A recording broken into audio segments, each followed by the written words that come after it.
It happens every so often in the world of game shows where a show debuts, but it's got the same name as a show from in the past. And we've had plenty of Break the Banks. We've had a few Double Dares. Now, I'm pretty sure there are quite a few other Pictionaries as well, but that's really varying on the same style of game. But you get the idea. In 2007, GSN actually debuted a game show that had the same name as one of our previous inductions in the Chuck Barris version of Camouflage. But this time, it's a word game show, which they tend to do quite well nowadays. And what show am I talking about? I am talking about Camouflage. Hidden inside these letters is a spicy dance, salsa. And hidden inside these letters is a Wild West poker, cactus. That's how we play America's great new hidden word game, Camouflage. GSN's version of Camouflage debuted on July 2nd, 2007. Hosted by Roger Lodge, 3 contestants compete to find words in a string of words or phrases that go with the clue that Roger reads. The winner then goes on to the bonus game for a shot at the then GSN standard of $5,000. This game itself is a decent enough idea, but certain scheduling around this time doomed the show from the start. Now, another interesting thing about the show that it's a combination of 2 different eras from GSN. The set, which is pretty much the bog standard GSN set from around this time period. A lot of blues, a lot of darker colors, a lot of silver, stuff like that.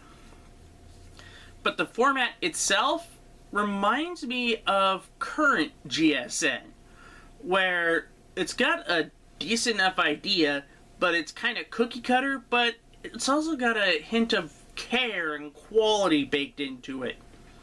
So it's not a bad show, but it's a serviceable show.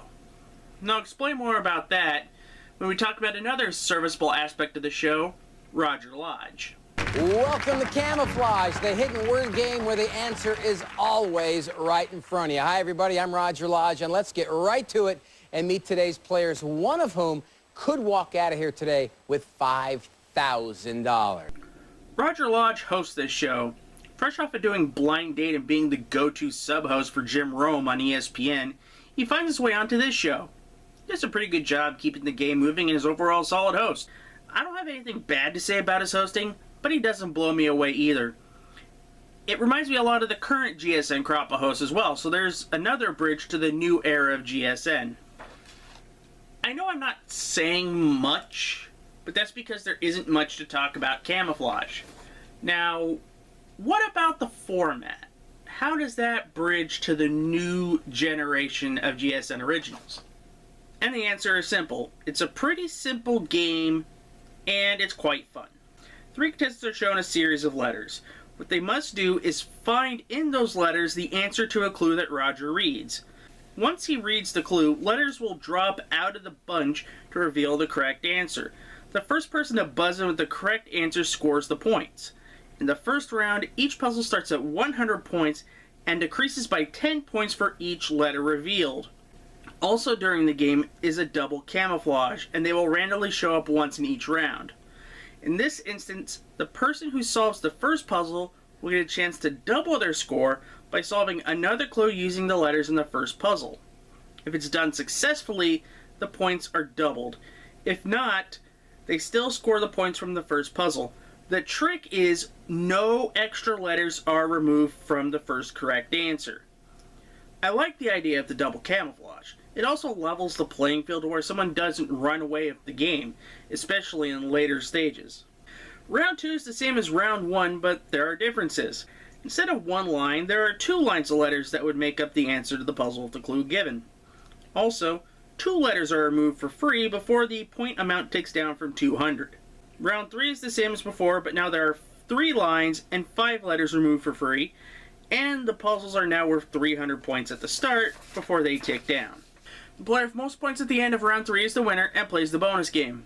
Looking back at the show's front game, it's essentially taking the template of what Quicksilver did, i.e. the baseline game show that I call it. Take a game with 3 players, have a gimmick that's interesting, use same gimmick for 3 rounds with different variants each round, and voila, you have a show. Camouflage is very much like that. It's a cookie-cutter style game show and very mediocre in gameplay, but you know what? It's fun and it gets the job done. The bonus round has the champion deciphering as many puzzles as they can in 45 seconds. For each one they get right, they remove 1 letter of camouflage in the final puzzle. After 45 seconds is up, they get the final puzzle, the clue, and the earned number of letters removed. If they can get the correct answer in 15 seconds, they win the GSN standard bonus round prize of $5,000. If they don't, then they get $250 for each endgame puzzle solved. It's a solid bonus game, and honestly, there is nothing wrong with it, and I wouldn't change a thing. So why was the show so short-lived?